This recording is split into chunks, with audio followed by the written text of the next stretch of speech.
Everybody. Mr. Feather here. I know you're looking at a piece of paper that says astronomy period 3. I actually have you guys period 2. This is from last year. And this is a demonstration that, again, is better in person. But basically what I do is I pass all the students out a piece of bread. And you're going to be wondering, why are we talking about bread in astronomy? Let me get to that in just a little bit. And so you're looking at the first row here.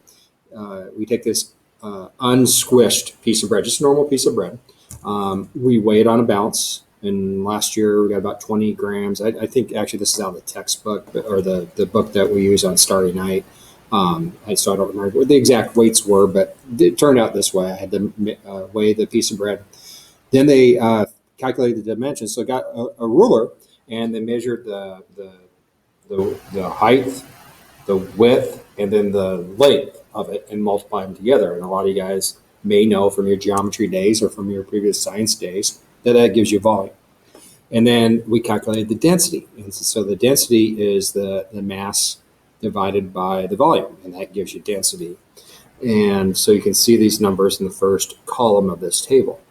Then what I did, and this is the fun part, that happens in an astronomy class, especially when you get to this lab, is that students will try and outdo each other in certain labs that we do. And so I told them that you had to hand compress the piece of bread. You actually just squish the guts out of it as much as you can.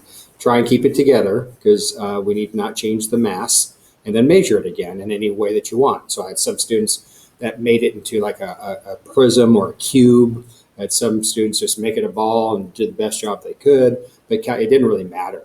They calculate the dimensions of that as well and multiply them all together to get the volume. Okay. Then you take, again, the mass and divide it by the volume, and you get the density. And just by squishing it on with their hands, and I had some students that were laying it on tables, we were able to increase the density by 6 times as much.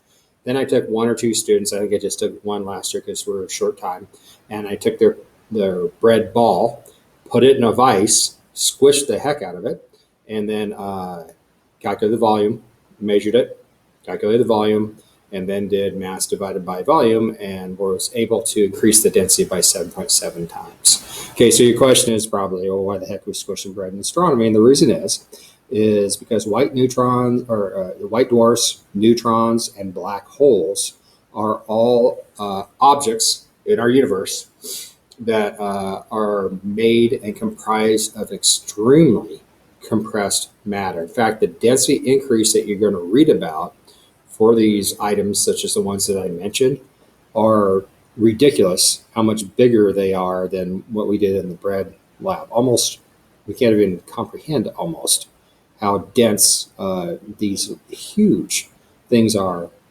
out there in our universe. So anyway, thanks for listening. Just kind of quick read or watch this video to make sure that we get a comprehensive idea of how dense things are out there.